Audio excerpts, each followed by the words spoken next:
अब हम देख लेते हैं कक्षा 9वीं के अध्याय 8 का प्रश्नावली 8.3 के दूसरा का दूसरा प्रश्न है। ये प्रश्न कुछ लोगों से नहीं बन रहा है, कठिन जा रहा है, इसलिए मैं इस प्रश्न का हल आप लोगों के लिए लेकर आया हूँ। तो चलो शुरू करते हैं।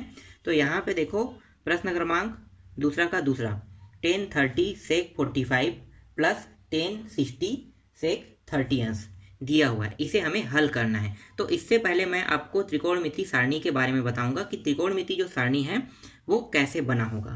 ठीक है, तो त्रिकोणमिति सारणी को बनाना भी आप लोग सीख लो, उसके बाद वहीं से हम मानों को उठाएंगे। तो सबसे पहले मैं यहाँ पे साइन को लिखता हूँ। ठीक है, साइन हो गया, यहाँ पे 0 अंश, इसके बाद 30 अंश आता है, फिर 45 अंश आता है, और फिर 60 अंश आता है, फिर 90 अंश आता है। अब यहाँ पे हम मान रखते जाएंगे। तो साइन थीटा 0 अंश में अगर देखें तो इसका मान होता है 0 होता है। 30 अंश में जाते हैं तो 1/2 आता है। 45 में जाते हैं तो ये आता है 1/2 आता है।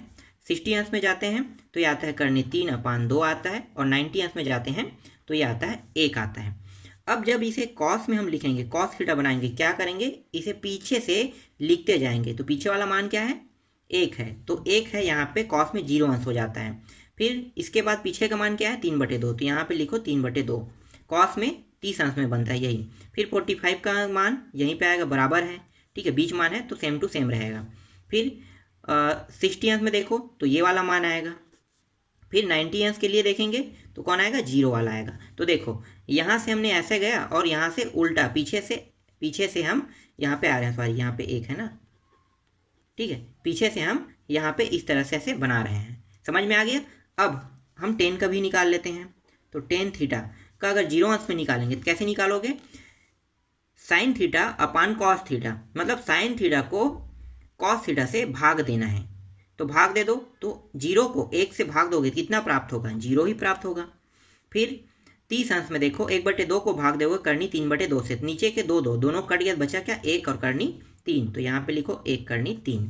फिर 1 और 1 सेम है, और ये 2 और 2 यहाँ पे है, तो ये क्या हो जाएगा, सेम राशि है तो कट जाएगा, तो कितना प्राप्त होगा, 1 प्राप्त हो जाएगा। यहाँ पे 2 सेम है, नीचे में है, दोनों कट गया, बचा क्या, करनी 3 बचा। फिर 1 को 0 से भाग दोगे तो 0 से कोई भी संख्या को भाग दोगे तो इन्फिनेटिव आता है, तो ये आ गया इन्फिनेटिव। इसके बाद कॉट थीटा को निकालो, तो फिर पीछे से हम लिखते जाएंगे। तो ये इन्फिनेटिव, फिर करनी 3, फिर 1, फिर 1 करनी 3, फिर 0। समझ में आया यहाँ तक। चलो इसके बाद अब सेक का निकालते हैं।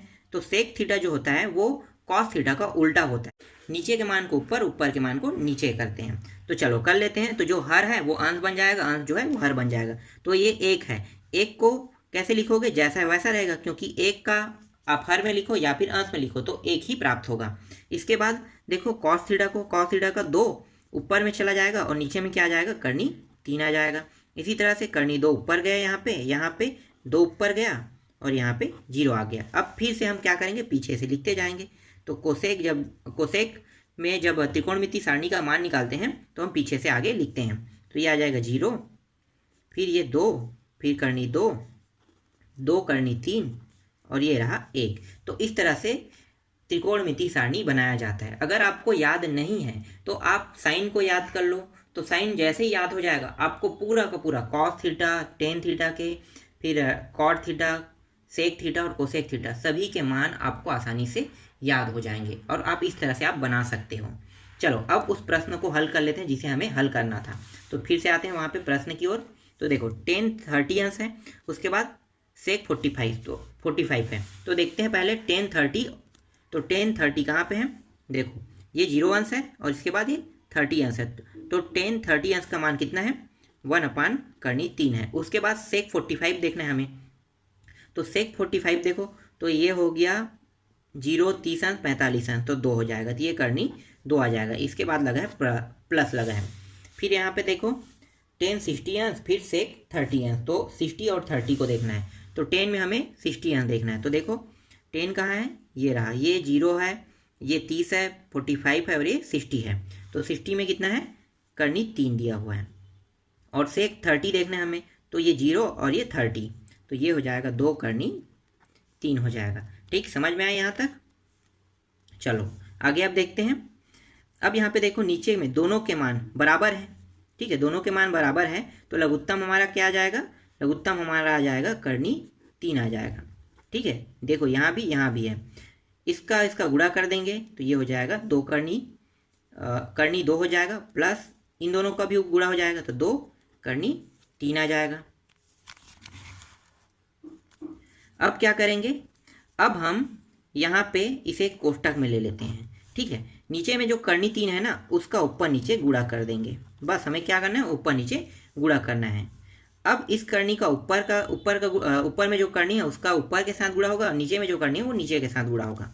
तो गुणा करते हैं तो ये हो जाएगा 2 और ये हो जाएगा कर्णी 3, प्लस यहाँ भी 2 कर्णी 3 और यहाँ पे कर्णी 3। देखो ये दोनों को गुणा कर लिया।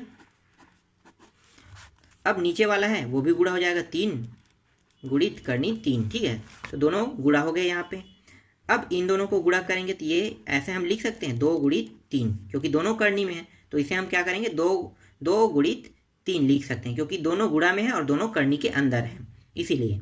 ठीक है, इसी तरह से ऐसे इसको भी लिखते हैं तो ये हो जाएगा 3 गुणित 3 हो जाएगा, और नीचे क्या है 3 गुणित 3। अब सभी को कर्णी से बाहर निकाल देते हैं, तो कर्णी से बाहर निकालेंगे तो जो निकल रहा है वही बस ना, ये देखो जोड़ा बना रहे हैं ये दोनों, तो ये दोनों बस को हम क्या करेंगे कर्णी से बाहर निकालेंगे।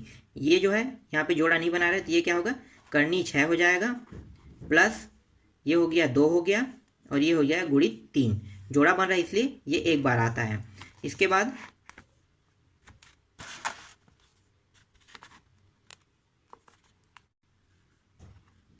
तीन ये भी हो जाएगा, यहाँ से भी निकल गया तो कितना आ गया, देखो कर्णी 6 और ये हो गया प्लस 2 गुणित 3 अपान 3 हो गया।